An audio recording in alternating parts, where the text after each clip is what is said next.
Well, the good thing about this particular show is that I can hit record while Endo is eating, and then for those on the video portion, they get to play guess what Endo is eating, Those not on the video portion, or just, or or those they have on to the video guess. portion, I suppose. Yeah, I I know mean, what we it could is. turn it into an ASMR portion. Oh God. Subscribe to my OnlyFans. Oh, Shut the fuck God. up.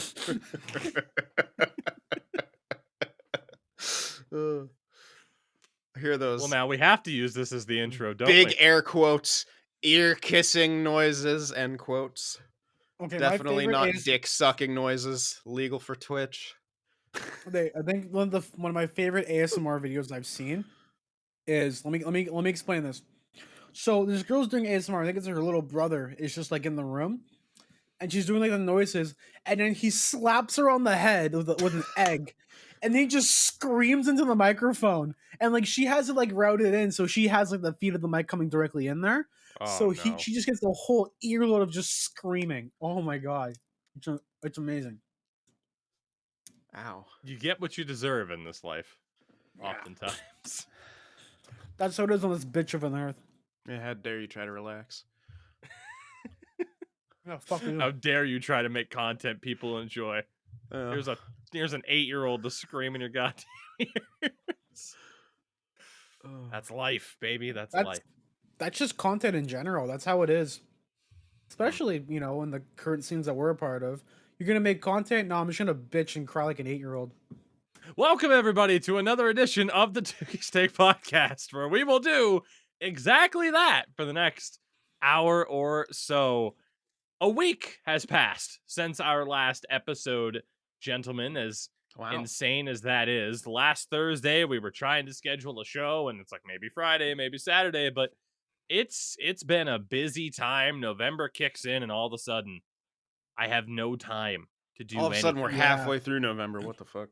I know it's November 14th. Jesus Yeah. What? I know. I Really? know. Yeah. It's stupid how quick this is going. I want to enjoy this cold weather more after suffering through the goddamn summer. It just Dude, got it cold here. went from 70 degrees Fahrenheit here 2 days ago to today, it was 36. That's Let me see how amazing. it is Like over here. 2 degrees Celsius or some shit like that. I wonder if you're getting like any of the, because I mean there was hurricanes down south. I wonder if the reason why it was slightly warmer up there for you was due to that. I don't know. I don't know how. Well, I'm not a meteorologist. the good thing is in return, we get our first snowfall of the season That's on nice. Wednesday. That's So- nice. Well, I mean, Oh, I you're mean, right. I say 70 degrees nice, for but you snow. say I got a shovel now. So That's true. And I Oh my woke God. up for the 4th time this year. I woke up with a pulled muscle. I think I'm dying. The fuck? Do you like stretch? Do you just Yes! do all you do is sit at desk, make video, eat hot chip and lie? Because that's what it seems like right now. It's like I stretch. I make sure to take the dog for a walk on a daily basis. I have a bike. I ride a bike. welcome to And your somehow- late 20s. Stationary. No. And somehow I wake up with a pulled muscle in my back like every 3 months. I fucking hate it. Is this what getting old is like? I'm not even 30 yet. Kind This is of. bullshit. I stretch my back. I have to stretch my back out every time I wake up. Like I do like a minute long stretch on my back just to, loosen it up and get ready for the day. Otherwise all that tension will just add up. I feel like it's because like I had stretched after a lot of travel in the past week.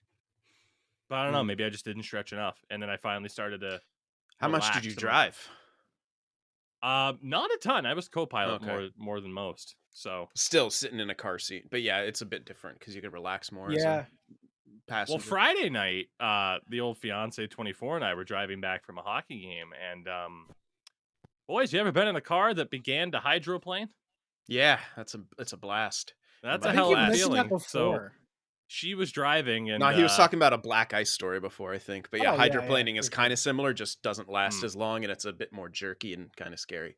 Yeah, so the Hot. next day, her wrists and arms were hurting because she was white knuckling the wheel. And I'm like, I feel okay, but who knows? Maybe that was the residual effect. Maybe it just kind of kicked in how stressed I was in that moment. Yeah, maybe Who's you to put say? it all on your back. Jesus. Just like I put this You can do it. Put podcast your on my back into backbone. it. I can do it. Put you into it. So today we are going to try to carry cram us. a week's worth of hockey news and a Off to a week's good worth start of viewer bullshitting here. questions. I know, right? And here we are talking about hydroplaning. It's great. We're going to try to cram as much into the show as we possibly can to make up for a lost time. Before we get into that, though, as always, need to mention that this podcast is brought to you by our friends at Manscaped. You can use code Tougie, Tougie, at checkout for 20% off your order and free shipping at manscaped.com. Get the best tools for the job, cylindrical, deodorant, and all. Manscaped.com. Code Tougie. I'll hold up my Gentlemen, let's get forearm to some... because it's technically washed by Manscaped recently. There you go. It's the There way you- to do it. Oh man. Washed by Manscaped. Yeah, I like that. That's better than saying using their body wash. Scaped washed. by man. Escaped. I mean, Escaped by man. ... Escaped. hey. Oh, it's a perfume. I see. Yes. Yes. Oh, Gentlemen, let's get to some viewer questions for this bad boy. And what we will do is if one of you thinks it's a bad question, we'll just move on to the next one because I got a lot All of right, them on skip the list. AJ's question. There we go. Done. No, I'm joking. Immediately. Get Again, as fucked, always, AJ. too, in the description, whether on the audio platform you're listening to or on YouTube, if you're watching this, link to the Discord is there. You can leave your questions like these fine people did. Question from Scroopy Noopers. If the Ducks don't get close to the playoffs, a very likely outcome, shots fired, is it time to move on from Dallas Eakins? See their coach. He is. Who knew, Okay. right? I was like, I couldn't fucking remember. Like, I'm like, I feel like, Is he a like I player? don't. Is he what? Like I'm just like Zegras is the only thing that matters there. I'm like, is Bob Murray even still there? Like I don't know. No. My best friend is a Ducks fan too. You figured I'd know this, but Dallas Eakins, Right. what the audacity on them to just try a coach no one's heard about, and not the same 10 ones that have been going around. So the Anaheim Ducks on points percentage are the worst team in the NHL right now. thanks to the Sharks 2-game winning streak. There you go. Yeah, this is a team that had some playoff aspirations. I think you could At look in a least different bubble direction. aspirations, I think. Yeah. I mean, last year they started off super hot, fell off, didn't make the playoffs. They were definitely hoping that this would be another step forward. And yeah, being dead last, it is still early, but being dead last through 15 games played, not at all what they Yeah. had in mind. On top of that, I was going to mention too, the Columbus Blue Jackets. They're 31st in terms of points percentage, which is absolutely brutal for them. Yeah, I just And- got Goodrow. Exactly. So you bring in Johnny Gaudreau, but now it's been announced that they have two gigantic injuries. Patrick Laine is hurt for the second time this season, suffered a sprained ankle on Saturday against the Islanders. He'll be out for 3 to 4 weeks. Didn't he just come back? Yes, did. he was injured, I think, first Yeah. game of the season. Fuck. And then Annoying. the big Last one. Greg. Zach Werenski is done for Oof. the regular season with the separated shoulder and torn labrum.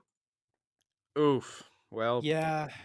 there's another That's Bedard tough. contender. Like, I think teams are just punting at this point if something bad happens to them like this, so they just fuck it. Especially a team that, like, I don't know. You do have Johnny Gaudreau to 7, right? Did they get him to the full 7? Pretty Yes. sure they did. Yeah, so Yeah. yeah, you got 6 more years of them. You get, if you're able to get Bedard or something, it's not the end of the world, man. Imagine Bedard with like Gaudreau and Laine. Are you fucking kidding me? I don't want to because I hope it doesn't happen, but Right. It is a very rough time for Blue Jackets fans, though. Like, you get Johnny Yeah. Gaudreau and you're feeling good. Second to last team in the NHL.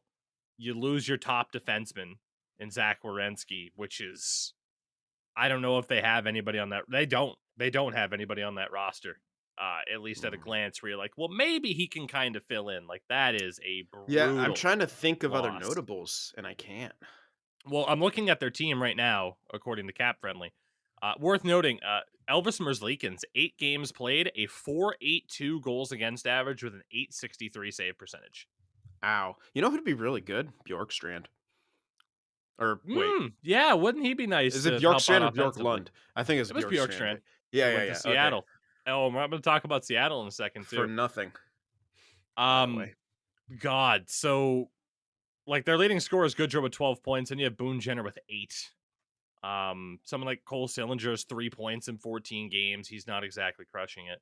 Their defensive pairings right now are Vladislav Gavrikov and Andrew Peak, Jake Bean and Jacob Christensen, Gavin Bayreuther and Marcus Bjork. I know 2 of those names, and that's mainly from like them being promising prospects at one point, and now obviously they're not, as they've been traded once. Remember Jake Bean? He was supposed to be pretty decent. Yeah. Injured defenseman for the Blue Jackets, good Branson, Werenski, Boakfist, and Nick Blankenberg, who was in his That's right. They also say good Branson. Yeah. Oh, they are fucked right now. That really sucks. I mean, that's what they get for doing the good Branson thing. Number 1. I don't know if I had a number 2. It's okay. I also wanted to mention, because we were going to talk about them anyway, and this Ducks question can kind of spurn into a larger question that I can put together here. You have the Ducks in dead last at 32nd, Columbus at 31.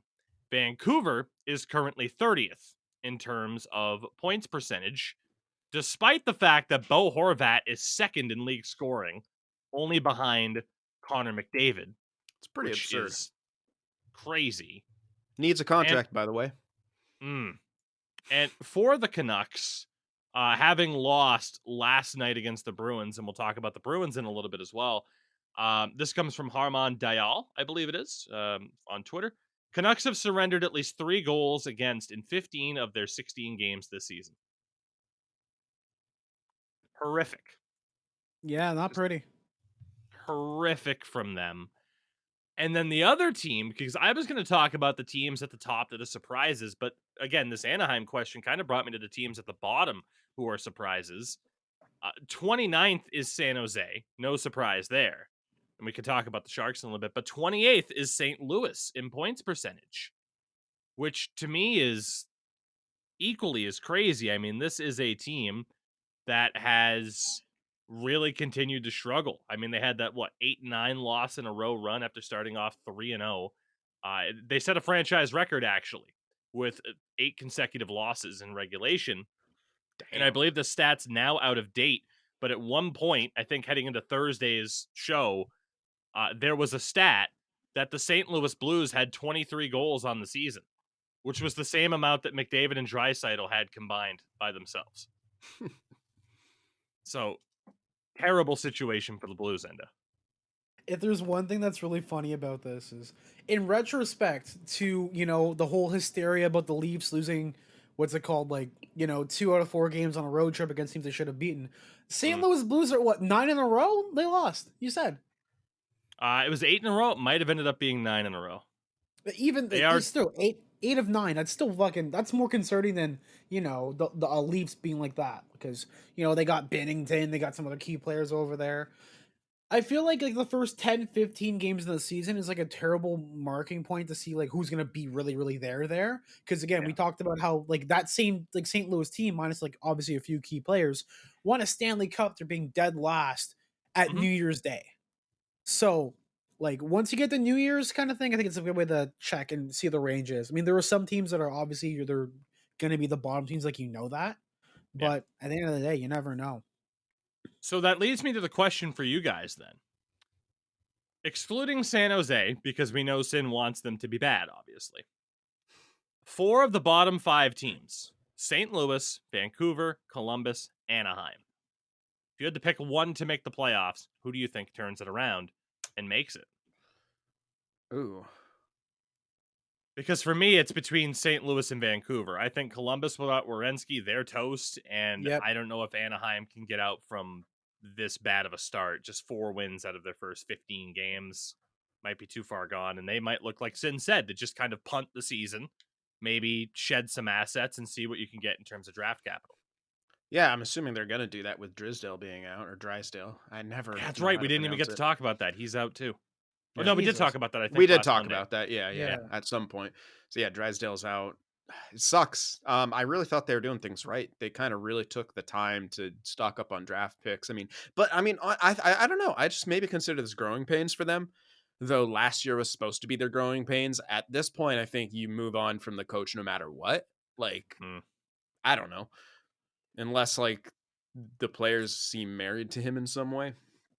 But I feel like they have enough talent to be better than they are, which would point me to the coach, because you don't give up on young players yet at this stage. You don't start trading them off. You're not in a Vancouver spot yet as the Ducks. You haven't been shit for 10 years. Ducks got eliminated by the Sharks in the first round. What was it, 2017? So it's like, they're still within that kind of 5-year span of like, okay, that was their last time in the playoffs. They started sucking. They got a bunch of picks. They've drafted pretty well. Now it's about time they should start making those improvements, but this is kind of a second stagnant year. And so I think you look to the coach here first before you start shipping out that young talent. So I think we rule out Anaheim and Columbus. St. Louis or Vancouver out of the bottom 5 teams. Which one do you think is more likely to make the playoffs? St. Louis. I agree. Yeah. I hate to say it, Yeah. but honestly, I think there could be something going on in Vancouver. Like behind, it just seems with the kind of off season they had, combined with how anal those owners that we know them to be. I wonder if there's some sort of inner conflict where the owners are like trying, like overruling some of the management groups. Because remember, they were like, yeah, we're not sure if we're going to keep Boudreaux last season or whatever. And then they ended up keeping him anyway, even though they almost seemed very clear that they weren't going to do anything. I don't know. It just seems very weird. And man, some of the lack of effort from the Canucks players, particularly JT Miller, oof. Like they just look done. Yeah. Fun fact, though, JT Miller, 15 points in 16 games. Yeah, he's going to score, but like, yeah, he's so shit without the puck. Like, not even just like in his own end, which is pretty abysmal. I don't know if you guys saw the highlight of him getting the puck stripped from him or passing it to someone else and like the wrong, and then gliding backwards, not making an attempt. Like that to me, as more of like someone who loves defense and loves the art of fucking playing hard defense and shit. Unforgivable in my opinion. Yeah, that reminds me of like the Patrick Laine thing with Torts and how like he didn't like back check on that simple play like that, the fight for the puck back, and then it resulted with Torts being like losing his job with all that like a few weeks later. Like I don't know what's up with Vancouver. Like it seems like the fans really liked Bruce, so the management was like, well, he's a fan favorite, clearly, so we have to keep him around. And then I guess maybe something happened in the off season and some acquisitions happened, and anything can happen. Realistically, it only takes like a minute for someone's mind to change on someone or a person or an ability behind the bench. I think definitely the losing streak like really killed the morale there. Like guys are gonna put up points, but at the same time, you can be putting up points, but it's a team game. Like you can't just have one guy doing the entirety of the work and expect to win games. Like you can't. McDavid says, "Hold my jockstrap." No, just kidding. He's got dry. Okay, he's got dry. Yeah, for sure. Question number 2. That was a good one. Thank you for that, Scroopy Noopers. It was. Yeah. It is NFL related from Mr. Dimma. Now, again, NFL wise, I don't think either of you have been paying all that much attention. I got to be honest. I think that's a smart decision. His question is: bigger surprise this year in the NFL, Jalen Hurts, quarterback of the Eagles, or Geno Smith? And with the Seahawks being at the time 6-3 and the Broncos 3-5, is it safe to say that the Hawks fleeced the Broncos in the Russell Wilson trade? Here's the problem with the NFL. Aside from the fact that I don't think these two guys have paid all that much attention compared to, say, the back and forth that like Deej could have had in that era of the podcast, with he and I both being, really consistent watching every week football fans. The NFL this season has been dreadful. The officiating's been dreadful. The vast majority of teams in the league have sucked. There's a handful of teams in each conference that are over 500. Like it is the haves and the have-nots. And somehow the strongest division is the AFC East with the Dolphins, Jets, Bills, and Patriots in that order. The Bills are currently behind the Jets. It's been one of the wonkiest NFL seasons I've ever seen. Yeah, one of my ex bandmates is a Jets fan, so that's the only reason I know they're doing good because he's fucking constantly posting on Facebook. Like he's so happy to be finally enjoying football, like his football team. But yeah, it does. I've watched a little bit here and there. Um, I don't know who I'd say the bigger surprise is. I don't know enough about that, but I trade like the trade thing. Yes and no. Like again, quarterback's pretty freaking important, but at the same time, Seahawks could have still used Russell Wilson, man. Yeah. I So I right think he now, was pretty damn good. Like, in reference to that specific question, the Philadelphia Eagles are 8-0. I believe they played the New York Giants, who are 7-2 tonight on Monday Night Football, which is a hell of a game. And then, yeah, Seattle with Geno Smith as their starting quarterback is 6-4, while the Denver Broncos are 3-6 with Russell Wilson. So fleeced is starting to look like a decent word. It's still too early to tell for that particular trade, but it is amazing just how quickly, especially in the NFL, a deal that can look so one-sided for one team can flip and look as bad yeah. as it absolutely has. From Rafi, and a question that is definitely for me in regards to the Champions League and the Europa League and the soccer world, the football world. Europa Football. League, don't give a fuck. Uh, don't give a damn about the Europa League whatsoever. Champions League wise, the big issue is that Liverpool is going to play Real Madrid, and that was the final of last year's Champions League, and Liverpool did not win that. And but hey, the World Cup starts in a week, Yeah. where Oh we'll my all God. try to forget Oh. about the slave labor that went into building the stadiums. Oh my God. Actually, I think I can talk about this. I shot something with some guys over at Bar Down. Needed me to fill in something in there, and they're basically recreating like World Cup celebrations in hockey. It's so Mhm. silly. And a bunch of those guys they got flown down because they're working with TSN and do some stuff over there. And like I'm like, you guys okay? Like you guys gonna be safe? Like they arrived maybe like a week ago, and they're just like, dude, it's so different here. It's like an entirely culture shock and everything. I'm like, yeah, just make sure you guys can get back on that plane on the way back home, okay? Like, Mm. God. I mean, I'm the Yeah, I don't first even one know to where admit it is. I'll be a hypocrite. Like, I'm going to watch the World Cup, Yeah. but yeah, I don't feel great about it. Where was it again? Is it this It's in time? Qatar. Qatar Yeah. Okay. Okay. in the winter for what is normally a summer-based event because money talks. So that's a whole great situation. Yeah. AJ, I'm sorry you asked the question, but Endo said it was a skip. No. It's good. We can talk about it. It's food related. All Okay, right, it's fine. good. Favorite food item that you've had at a sporting event? That's tough. If All nothing right, who comes to wants to go mind for first? you guys, this can be the opportunity where I talk about quickly last Wednesday when I did go down to Boston to catch a live edition of AEW Dynamite. Which for the first time, like normally when I go to a wrestling event or a hockey events I've sat on the glass, but normally when I go to an event like that, I like to sit center and a little bit up because you can see everything. Yeah. This time I sat right next to the goddamn ramp. Best decision. Best decision. Totally different experience. That was fantastic. It did take a 20-minute drive from my hotel to the arena. It took 55 minutes because of Boston traffic. That was great. So we just got food in the arena. Shout out to Agganis Arena, home of the BU Terriers, for good food that was cheap. Yeah. I don't know how the hell it happened, but you could get like a chicken finger basket of like 5 chicken tenders, a big ass pile of fries, and a drink for like $10 at It's an not bad. arena.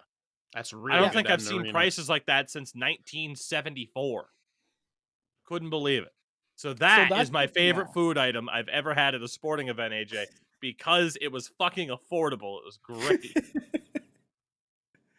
Yeah, so the one thing that's really good about like college experiences, from what I've heard, obviously, you firsthand experience, the food is cheap because they know it's college people, or they're like they're all Right. broke as shit. They already got your money getting through there with the tickets, so like might as well just give you the same money as well. Like Yeah, same thing happened when I was over at when I was studying at college at Seneca, and they had like they didn't have any like event stuff, so it was mostly pinching off of your queue, and that stuff there was just super affordable, really really Mm. cheap, really really good quality. It's like not even like good. They don't have to be good quality; it just has to be cheap food, and it's just great. Yeah. Sin, what about No. yourself? Yeah. Yeah. I don't actually buy food at arenas anymore. Simply because I find it insulting the prices and I take Mhm. weird fucking I choose really weird heels to die on. I'm a very stubborn individual. This is one of them, so just Yep. bear that in mind. So the time that what I'm going to mention is when I was a kid, because yeah, I wasn't paying for my fucking arena food at that point. The joys of being a goddamn kid. Yeah, it was at um I'll just say Oakland Coliseum, whatever it was called at the time. Um, the A's, where they play essentially. Man, dude, I had like this Polish dog there that was massive. The bun was like good, like it wasn't like a little, you get those hot dog buns that aren't too fresh, like a little bit hard. No, this is like perfectly soft hot dog bun, fresh out of the fucking thing because they still had that weird powder on it. I don't know what that powder is. But Well, given you anyone were in Oakland, I can take a guess. no. Everyone knows what I'm talking about when you open like a new pack of buns. They all got that weird little white powder on them. Oh No, yeah. just kidding. Um, I was gonna say, in case you were wondering why the episode was titled "Oakland Powder," you've reached that portion of the podcast. anyway, uh, Got me. but no, yeah, Endo at least knows what I'm talking about. I Like, know the little it's like not. I'm fucking like not even trying to do residue. a drug reference, but it's Yeah, brilliant. the little Yeah, residue of the it bag. was Yeah. just such a good Polish dog, man. Like, just I had the ketchup and I put like ketchup and mayo on it because I'm weird like that. But it was so good. It transitions perfectly into another question, although I will say Fire Hacksaw asked basically, what was it like to interact with the wrestlers? Because I got to interact with quite a few of them at Dynamite. It's awesome, man. It's awesome. Bring signs. They notice. They love it. It's a good time. Just make sure you properly space out your letters. There you go, Endo. There's your reference to my Watting. horrible penmanship. Watting. From Dipshit Supreme. What should ketchup not go on? Because Sin mentioned it goes on hot dogs, Mhm. which it does. Yeah. it Related, does. my roommate puts it on eggs. I think I live with a serial killer. Okay, That's not I- the weirdest thing I've seen it put on. My older cousin Zach used to put it on his Thanksgiving turkey because that was the only way he would fucking eat it as a kid. And like they let him Oh do that into his no. teens, I'm pretty sure. I'm like, Oh "Oh, my that's god. horrible." They said, Um Zach, you're gonna get bullied. Stop. yeah. Oh, oh, oh my Oh, god. fuck. No, his Oh, dad was pretty wealthy. He probably never got bullied. oh. Um God. but I got money. steak. I put ketchup Steak where I want. doesn't ever go on steak. I Oh my agree. That's God. what catch. Facts. Eggs Facts. is like slightly forgivable because I put hot sauce and shit on my eggs, and Yeah. some hot sauces are pretty close to ketchup. Yeah. Like sriracha, Yeah. it's so mild that it might as well be ketchup because I'm Yeah. hardcore. Depends on its viscosity, I think, honestly. It depends on that. It's what it Sean's is. use of the I'm term sorry. viscosity. It's a. I mean, Yeah, it technically fits, and that's the best kind of it fitting. The best kind Is of it? correct is That's technically. that's not my term for the best type of its fitting, but okay. Anyway, steak is the correct answer. Yeah. 100% steak. Oh God. Yeah, you Uh, haven't lived with some weirdos yet. If you think that's the weirdest thing you'll see in a housemate, they're digital. That's mid. That's a There you mid. That's go. a mid roommate, honestly. Yeah. From Fire Hackstall, after the win versus the Oilers a few days back, which is probably a week ago, are the Devils for real or is it still too early to tell? Which brings us to kind of that other side of the hey surprise standings, where right now the Boston Bruins, off of points percentage, #1 team in the NHL. We'll talk about them in a little bit.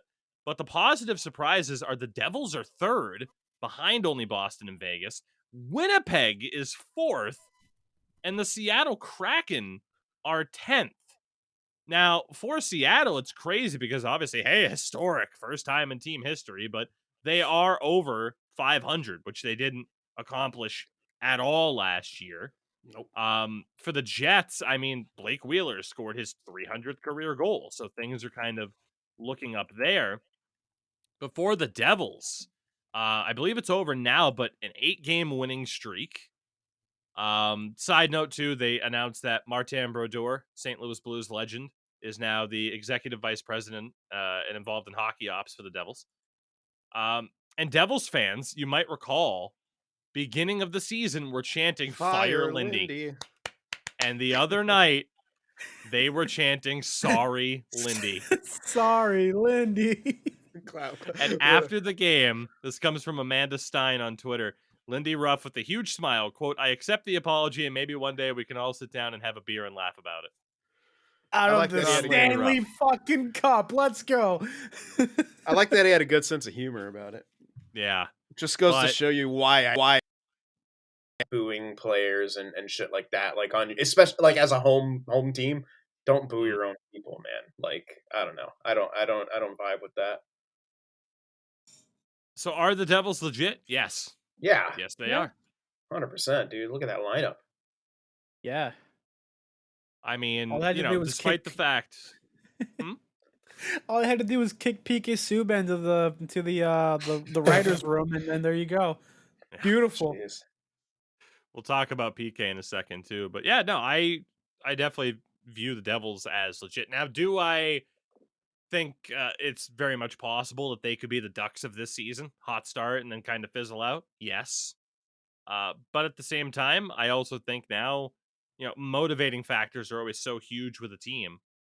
And something like this, just the first 15, 16 games now of what's happened with Lindy Ruff and how they started the season, that could be a big motivating factor to really propel this team towards keeping a playoff spot all season long. So good stuff for the New Jersey Devils. I think Jesper Bratt as well is like top 10 in scoring, or at least was at one point. Yeah, no, Devils have been great so far. So definitely view them as legit. From Tomash, what is your favorite shape? No context required. Just short, simple answers, please, fellas. I like it. My favorite shape is a cylinder, just like the cylindrical deodorant you can get at manscaped.com. And you can get it for cheap, too, by using the code Tougie. There you go. Endo. Oh, okay. My favorite shape is the one that I'm in, which is fit. Hey!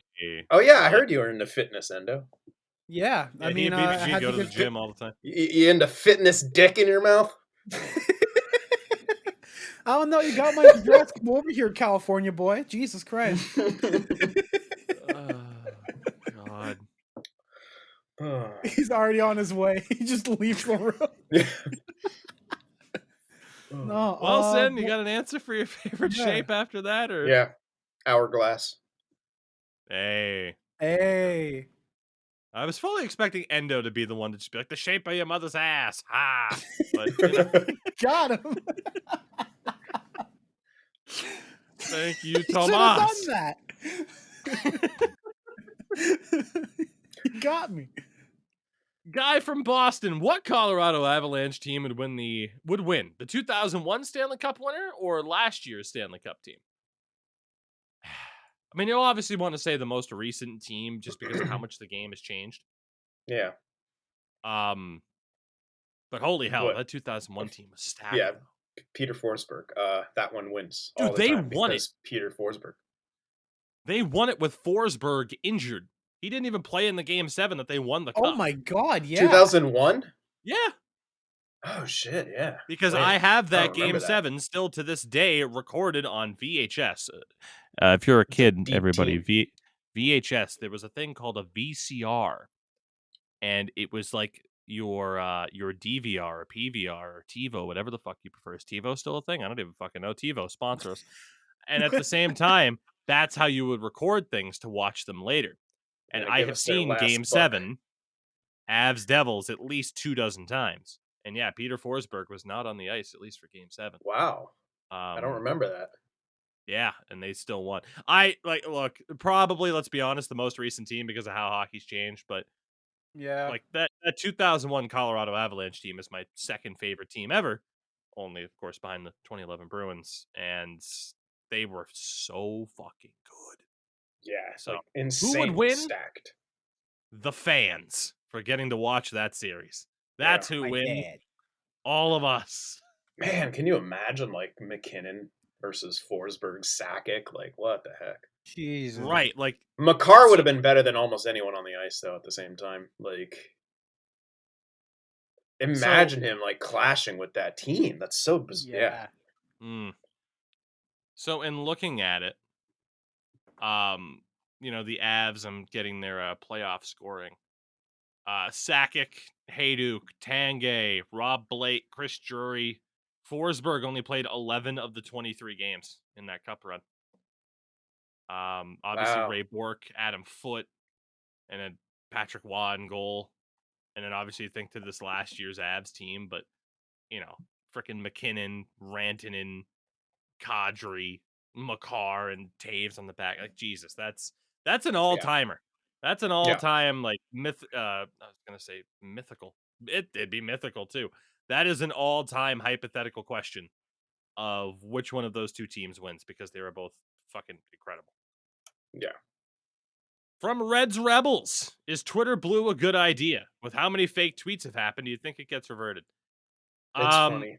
Twitter blue is a great idea because we continue to see someone who, for whatever reason, is admired continue to make a fool out of himself when he is in a position to have a more positive contribution on society, and he elects to be one of the biggest dickbags walking the earth.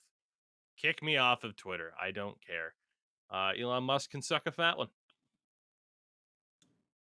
Yeah. Fair moving on. point. So here's the biggest mistake about Twitter Blue. You would have solved everything if you just gave them the fucking Twitter Blue logo. That's it. You would have solved everything. You wouldn't have had like companies lose billions of dollars to fake tweets. I think the funniest one is a pharmaceutical company getting a fake tweet saying they're going to give insulin for free, which is absolutely comical because it should be free, or at least not sold for profit. AKA, come to Canada, we'll get it for $12 Which is still high based on It's still world. high. Yeah, which is nuts. But it's At least it's 500 here. affordable. Yeah, it's Yeah. $500 here, man, or 300. I don't even know. It's some gross and absurd amount. But yeah, that was The funny as insulin fuck. is too damn high. That's what it is. Just too damn high. Diabetic problems.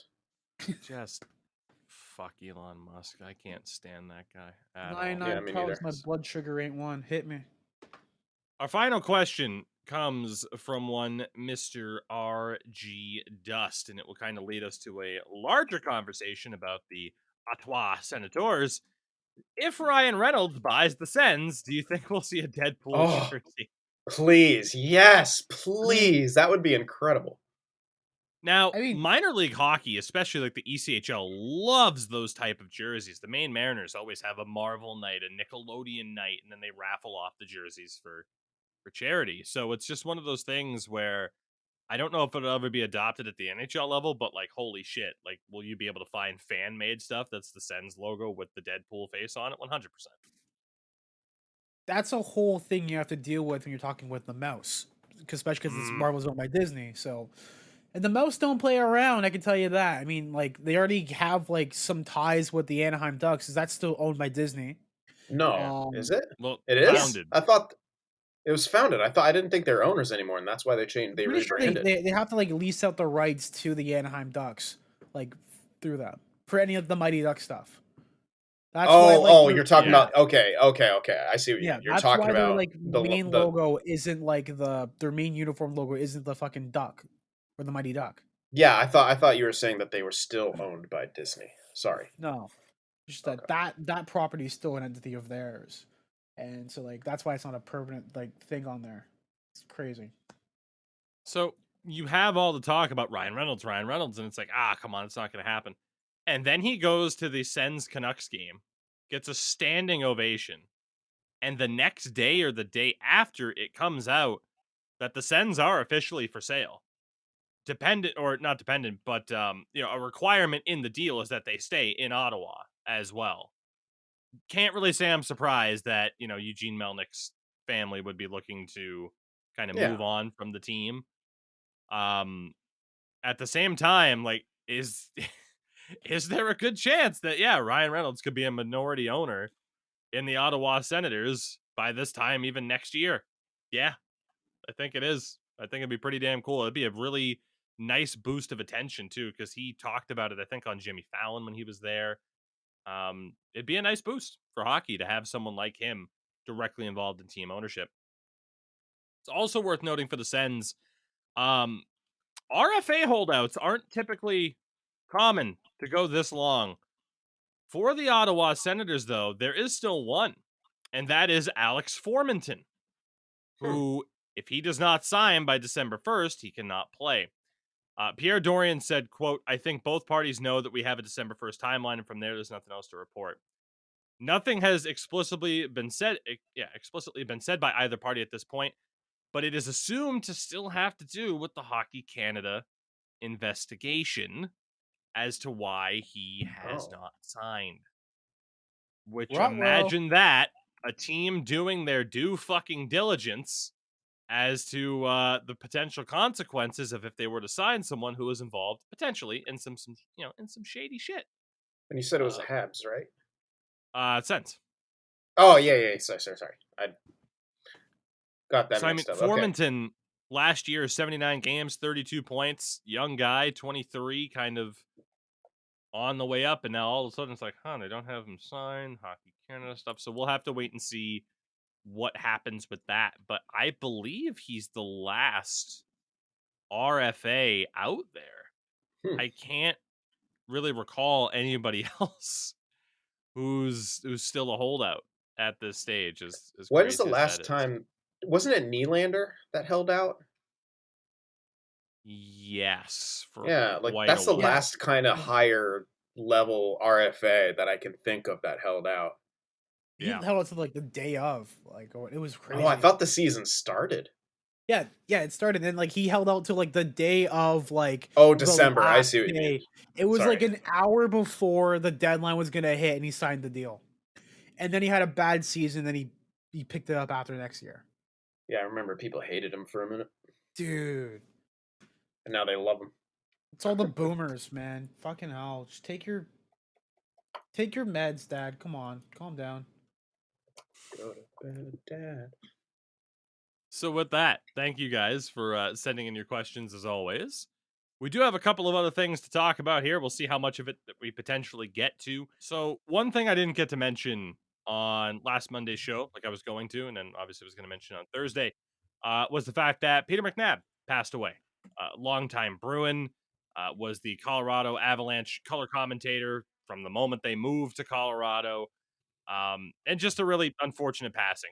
Throughout the history of the show, we'd be able to note when the news had first come out that he had his cancer diagnosis. And, it's one of those things that I don't say in a way to like make light of his legacy, but like truly he was one of those players where it's like, okay, is like the history of the Boston Bruins, he's not going to be mentioned in that initial breath of like Bobby Orr and Ray Bourque and people like that, but he was like the diehard fans' favorite player. He was my dad's favorite player for a while, and does go down in Bruins history as just one of those guys that it's like, okay, if you saw this guy play, it's like, holy shit, this is the type of player that truly does make any type of team better.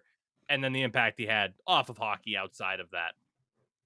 Just a really, really unfortunate story, and another really big loss for the hockey world in 2022. There's been quite a few. I mean, granted it happened in April, so it feels like a lifetime ago, but like Mike Bossy passing away. It's been a rough year in that regard from the hockey side of things. And then there's the other kind of more negative aspect. Obviously, last Monday's show was all about the Boston Bruins and the Mitch Miller side of things. And there have been a couple of updates since that has happened.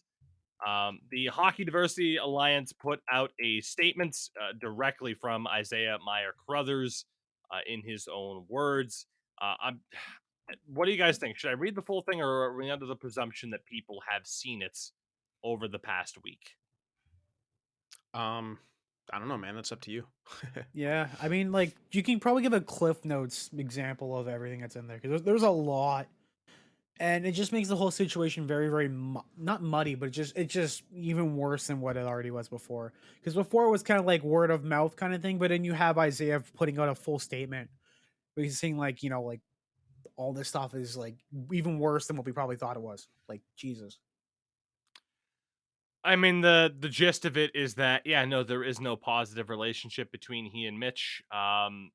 And as the story keeps popping up, one of the final lines mentioning that he gets messages from people on social media, um, you know, targeting his disability, targeting him for his race, and essentially saying he mentioned that one person said, quote, that Isaiah needs help, which you would think would be more in reference to essentially those people that have accused him or his parents dragging this out for whatever reason.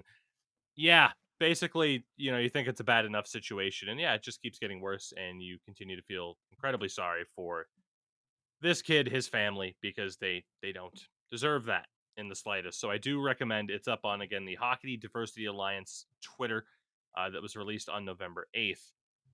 Along with that, we found out that the Boston Bruins are not currently able to terminate Mitch Miller's contract. The team has, quote, limited options, including paying out Miller's salary until the end of the season when they can actually buy him out. It was worth noting as well, Ian Kennedy noted that it was also confirmed that Montreal Canadiens prospect Logan Mailloux, different set of circumstances between the two, not comparing them at all, but he is also not currently eligible to play in the league, which is nice in a way that it appears that the NHL has standards that, just because you get drafted, hey, apparently the NHL is looking for receipts, which you could argue is the league covering their own ass, but at least there appears to be a policy like that. So, while a week ago feels like a month ago, Oh yeah. yeah, still an ongoing situation and still really fucking embarrassing. And it's Yeah. funny because, I put out a video initially about this on YouTube where I said, hey, lack of accountability doesn't exist in the NHL. And of course, a Tampa Bay Lightning fan responded, why isn't this titled The Bruins Have Embarrassed the NHL? Because comparing a racist kid to holding a pandemic during a parade is totally 1-to-1. But for those that were looking for that, yeah, no, the Bruins absolutely embarrassed the NHL. There's no denying that. It said as much. It just wasn't the title of that video. I think, my opinions from the last podcast kind of sum that up pretty damn well. Um, the Bruins, like I said, are the best team in the NHL right now. Charlie McAvoy's back. The Bruins have set a franchise record for the longest home win streak to start a season with 9 in a row after beating the Canucks. Am I able to enjoy the fact that my favorite hockey team is 14-2-0 as much as I'd like to? No, I'm not, because they went about embarrassing themselves and the entirety of the league. I don't really think there's too much else to add there. Go read that. Go read that post on the HDA's Twitter, as you should. Yeah, I just read it. Yeah. Yeah, that's read why it. I was wondering if I should read out the whole thing, because it's just No, I don't really want to fucking read that again. It's heartbreaking as shit. Yeah, But you Yeah. need to read it out there. All you people out there need to go read that. I'll make sure to put a link to it in the YouTube bio as well to take a read for it. Because There we go. honestly, this is stuff that we need to talk about, and I'm glad that we're talking about it. Honestly, it sucks. Like we shouldn't have to, but this shit shouldn't happen in general. Like, Yeah.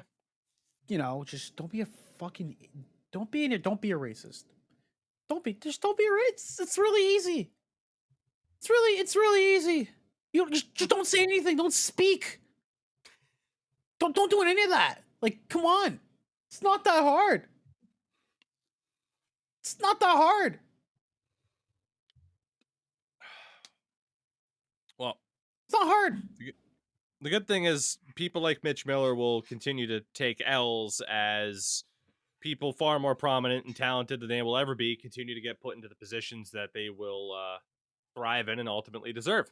And I don't know if that's the best transition, but shout out to ESPN for landing the best fucking analyst in hockey, PK Subban, on a multi-year deal, which is fucking awesome that people like the types that defend Mitch Miller if you're in the US, you are going to have to watch someone like PK Subban absolutely thrive and be one of the faces of hockey in the United States for at least the next couple of years. And I hope that pisses them off, because there is not another player in the league that I would say deserves that spot and will thrive more in that spot than someone like PK Subban. And we all knew this was coming, that he was going to get signed. It was just a matter of what network.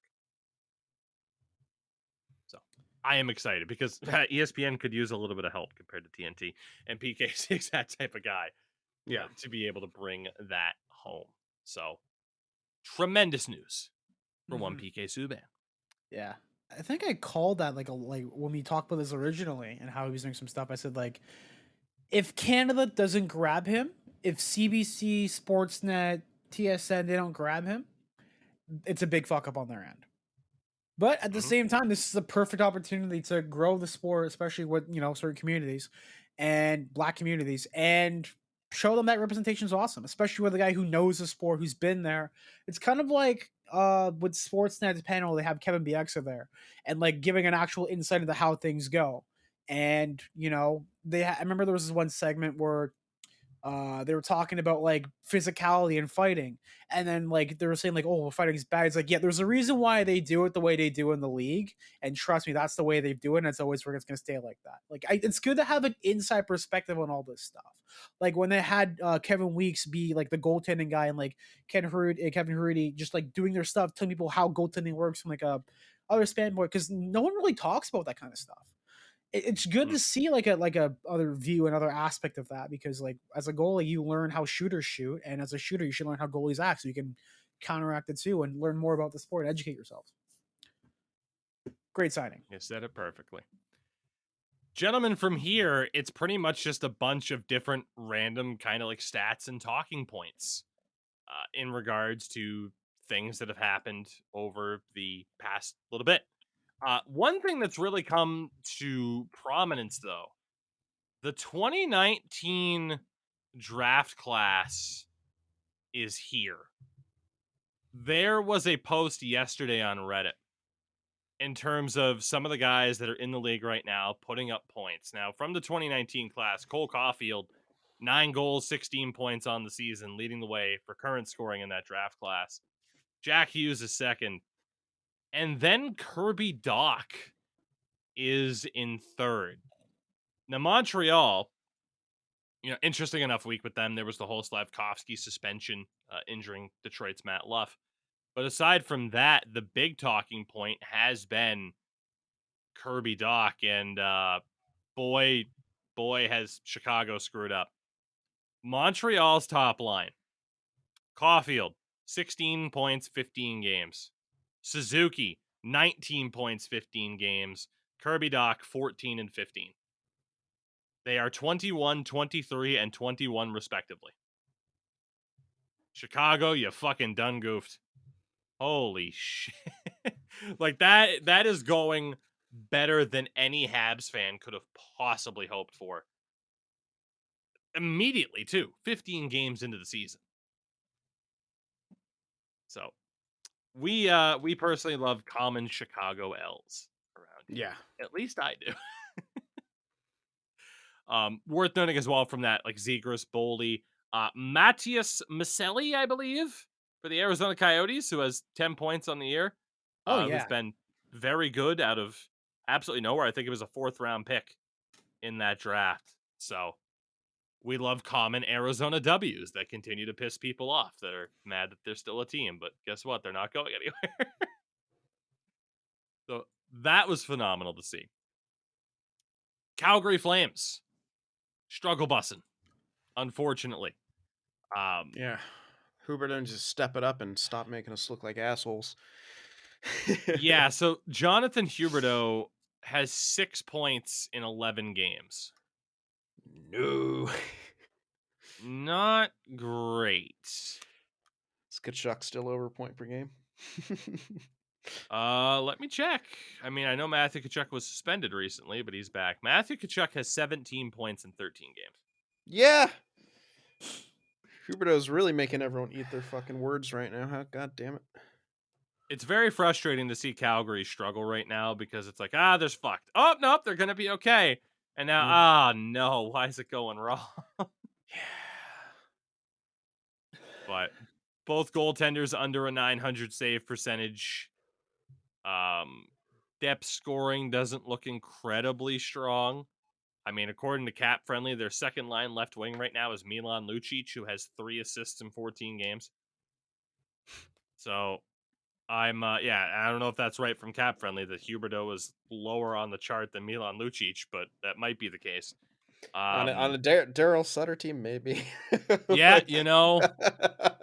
like if you ain't producing and you're one of those guys, down the lineup you go.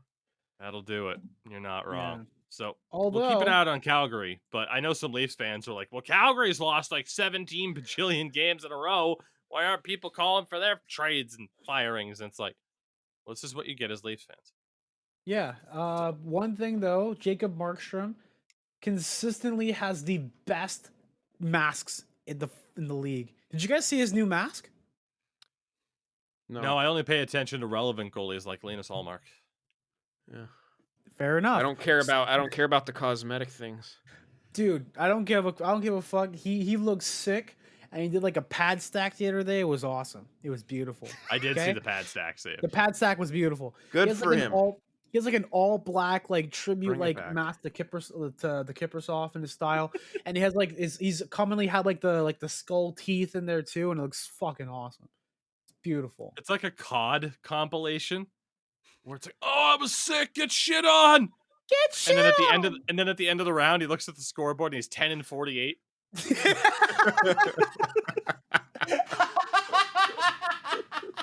But all 10 kills I got were sick. Oh my god, it's like a I get like I always thought about that with those COD compilations where like kids are hitting like 360 no scopes and all that, and then you flash to their fucking scoreboard, it's like 1 in like 23, and you're like, what are you doing? Well, yeah, of course, because they're just trying to get the fucking the awesome kill.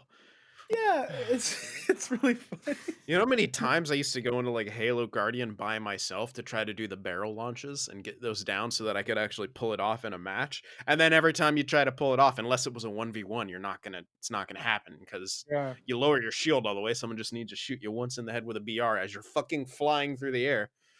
Yeah. But it's the thought that, and back then we didn't record clips. Back in my day, I mean, we did record clips, but we could only share them on Xbox. My day. We had a camcorder from the corner of the side of the room, and then I looked at the screen, and then I recorded it, and I had it on the cassette that I had to put into a special. You know what, Endo? Now I'm gonna tell you about one of the first tutorials I watched about like how to record your gameplay. This was back in like 2014. 2014, Endo. Hold on, did it have Dreamscape in the background? Like, what the fuck is Dreamscape? No, you don't know that song? It's like the YouTube anthem from like the early like 2010s. It was like, did you buy a Hapaj? Oh my god, it was just like, oh, okay. People in the comments will know. I'm trying to help out your fucking joke here, and you keep cutting me off here. I'm sorry. I'm sorry. So. One of the things I said, you can take an HD digital camcorder and plug in the components. You know back when the 360s had component cables, you could record your gameplay into a HD digital camcorder. Yes. And like that was one of the ways that was suggested instead of like capture cards. The video was from like probably like 2012 or something like that when I was watching it back in 2014 and like figuring it out. I tried that. And then the only one we had we had no memory stick for it, so I bought a capture card. Smart man. Anyway. Yeah. Fuck you. But did your fucking tutorial have the fucking Dreamscape? It's like Soundscape, whatever. It's just like it had. No, I didn't even watch it on YouTube. I watched it on Vimeo. Shit. Dailymotion. No, I forgot the Netscape. There we go. That was the word I was looking for. I'm gonna say Newgrounds. I was like, Jesus Christ. God. Time for my weekly I Love Jason Robertson section. 8-game point streak. 1 goal in 7 of those 8 games. Jason Robertson's amazing. Has like 16 points in 8 games. I love him. He's the best. Toronto Maple Leafs, rough news today. They had a really nice moment on the weekend, or at least last week, with Boris Salming visiting the team, who obviously is currently battling ALS. So fucking Leafs fans, like hey, here's this really nice moment honoring a fucking legend of hockey. And then it's like, all right, back to reality. Jake Muzzin's career might be over. And it's like, Jesus. Confirmed out indefinitely with a cervical spine injury. He'll be reevaluated in late February. That sucks. Yeah, it does. And I don't want to speculate that his career is over, but an injury like that, it wouldn't be unheard of. He is someone, and I've seen this sentiment a lot, and you hope the guy does whatever makes him healthy. But at the same time, in terms of having anything left to prove in the world of hockey, multiple time Stanley Cup champion, he's got nothing left to prove. Yeah. So whatever he does, hope it's his decision to make and not one that he's forced into via injury. But there is a chance that we may have seen Jake Muzzin play his last game, and it almost feels, I guess, disrespectful to talk about, like, well, what does this mean for the Leafs then? Even though obviously it directly impacts them, but Yeah. first and foremost is the human side to it. Yeah. Cross that bridge if you get there. Right. Yeah. And I mean, shit, if he comes back in late February or March or even towards the playoffs, that's a huge, huge boost for a team in Toronto that you would very much, expect to be on the cusp of the playoffs, or at least not already there. So we'll continue to see what happens with that. We talked about the Avalanche earlier. Let's circle back. Cale Makar, in terms of talking about fucking insane players, needs 4 points in his next 9 games to be the first ever defender to hit 200 points in 200 games. The first one to ever do that. And as well, in terms of goal scoring, he tied Paul Coffey for 4th in terms of fewest games to hit 50 goals. That being amongst defenders since fucking World War II. He and Coffey both hit 50 goals as defenders in 191 games played. The only people to beat them, Denny Potvin did it in 185 games, Ray Bourque in 170. And then I don't think this generation talks about this fucking guy enough. Phil Housley. Phil fucking Housley.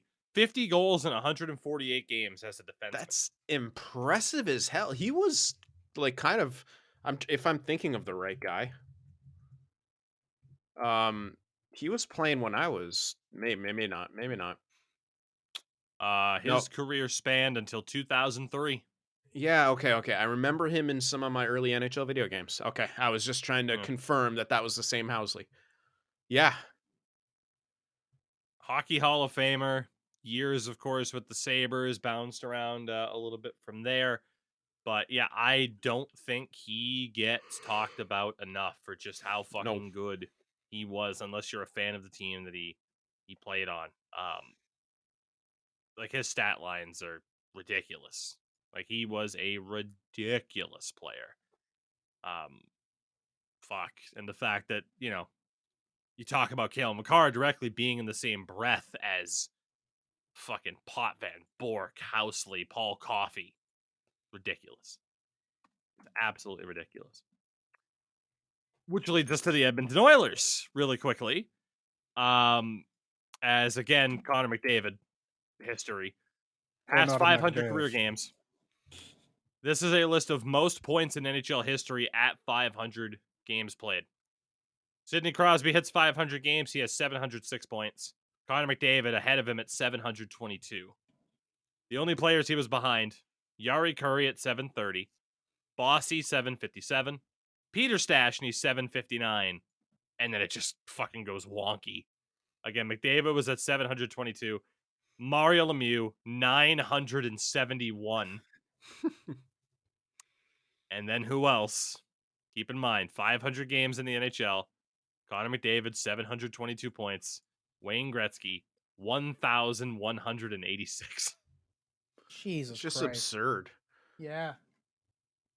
He'll never escape the comparisons.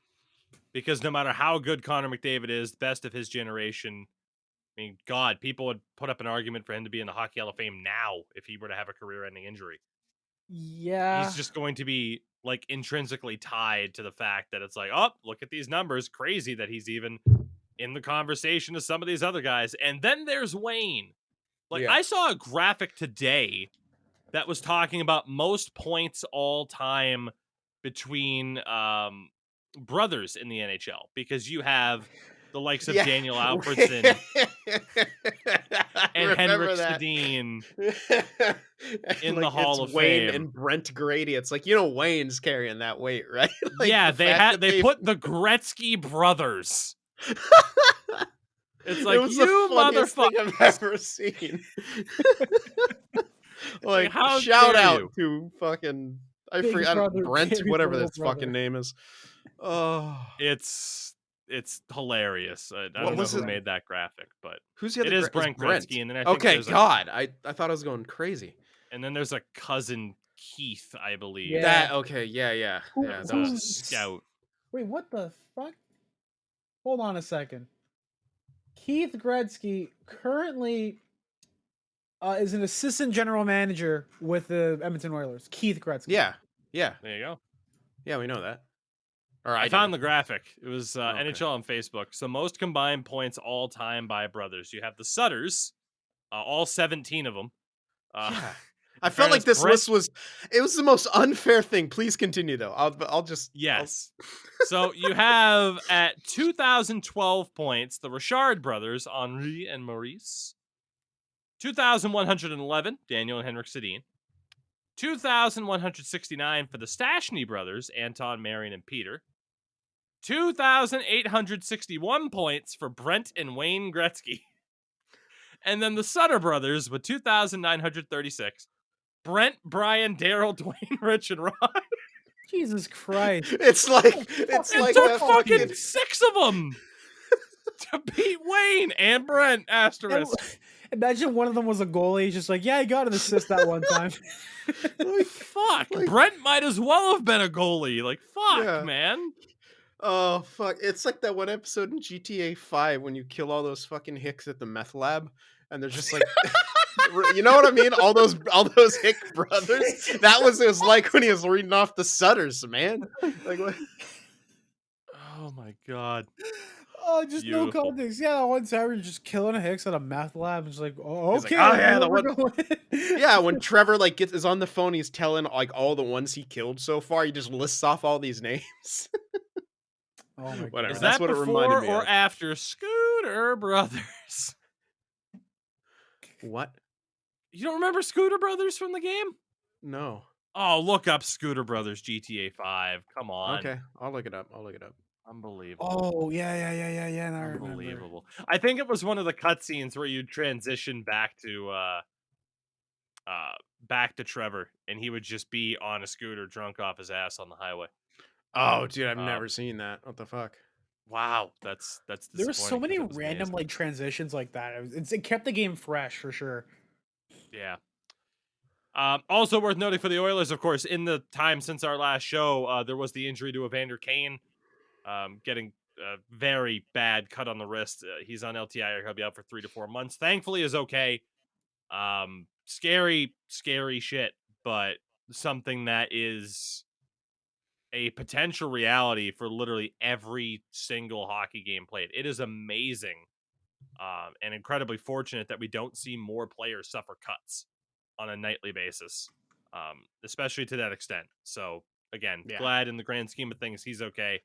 Just a very unfortunate injury for one Evander Kane. Oh man. The other talking point, go ahead. Are you gonna talk about what his wife posted on social media? Didn't see Are you it. guys? Didn't see it. Oh, you didn't see it?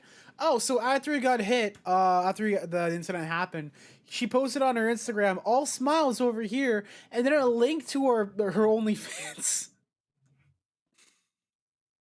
What a nice lady. The What a nice grind lady. never stops, okay?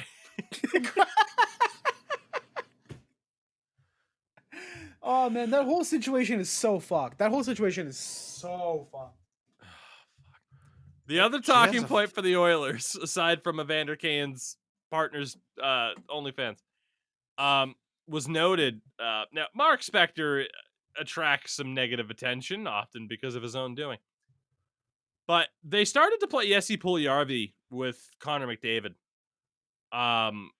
who has 0 points, I believe, with McDavid. One now in 4 games. Because at the time he had, and to this point now, he has 3 points in 16 games this year, does Puljujarvi. Solid player, good defensively, but is not making the impact on that score sheet. And in general, the younger guys for the Oilers. Puljujarvi 3 points in 16 games. Dylan Holloway with 2 and 12. Klim Kostin played his first game for the team. Finally, he hasn't really played enough. Kyler Yamamoto had 3 points in 13 games before suffering an injury. And at the same time, Jack Campbell is fucking struggling. Jack Campbell, fresh off that new deal, 10 games in, 4.28 goals against average with an .873 save percentage. Compared to Stuart Skinner, 7 games, 253 goals against average with a .932 save percentage. I'm still seeing a lot of the same issues for the Oilers, and that your depth is lacking, and unfortunately, you just took a risk on another goaltender. Now, granted, Jack Campbell seems like more of a safe bet than Koskinen or Smith, but man, you did have Stuart Skinner already. Did you really necessarily need to try to go with the... I guess, I mean, it makes sense to go with the sure thing in Jack Campbell, but I still look at, like, the surrounding cast between McDavid, Draisaitl. Like, you do have Nuge and Zach Hyman there, but aside from that, I look at that supporting cast and it's like, Jesus Christ, what are you going to do if you run into a team that can kind of help mitigate those stars a little bit? You don't have any depth. And now you got $5 million locked up with a goalie. Granted, it's only 10 games started, but Jack Campbell's been fucking awful. Yeah, it's kind of rough for him. Maybe we were wrong. Maybe the Leafs shouldn't have kept him. Yeah, kind of rough for my fucking argument, because I'm like, well, they signed 2 goalies for the price. They could have kept Jack Campbell, and then he's doing this. But, I mean, yeah. Yeah. Connor Bedard watch as well. He's fucking ridiculous. And Sin, I am so sorry that the Sharks aren't dead last in the league and that you might end up seeing your favorite team have competition for the number 1 lottery odds. Connor Bedard watch after a week and the updated numbers for him with the WHL's Regina Pats.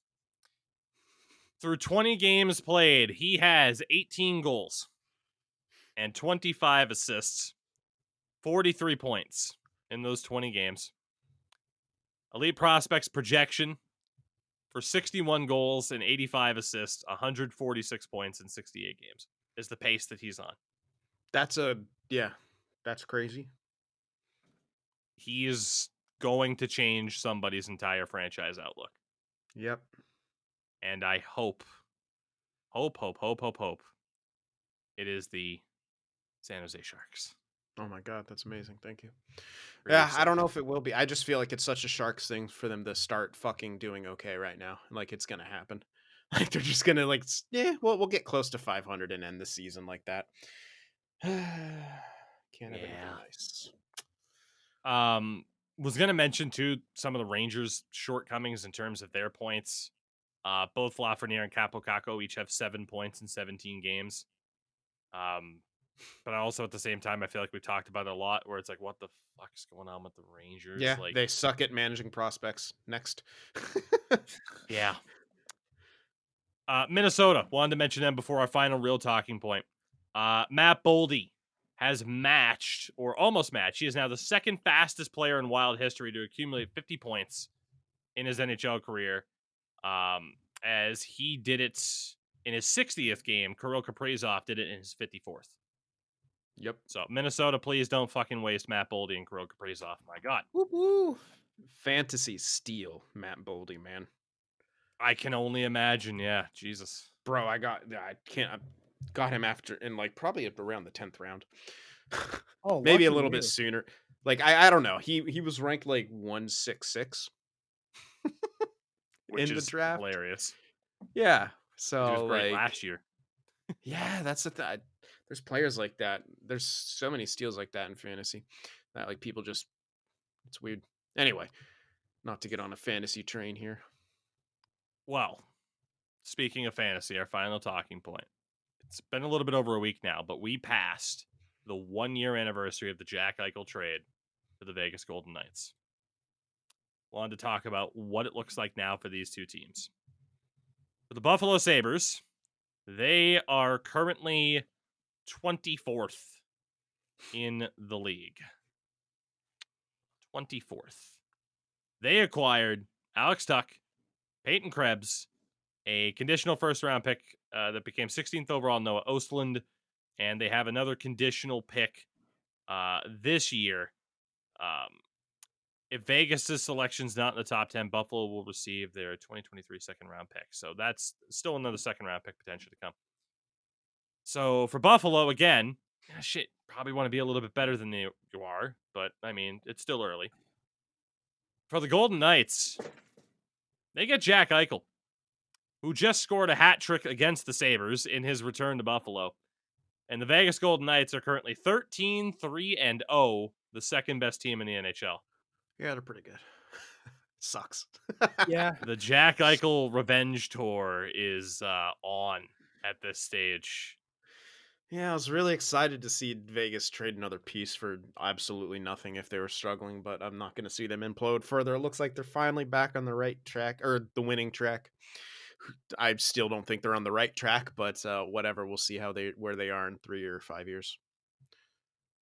I hate to say it, but yeah, Vegas is because I said it this summer and I meant it. Like, Vegas, it's like, man, you kind of fucking blew all that goodwill. Like, even I'm like, yeah, fuck it.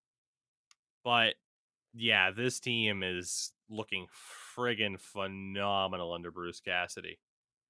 Dare I say Bruins Vegas in the Cup final? Please Dare I win. say it? I don't care. You can say it. Just fucking win. Fair.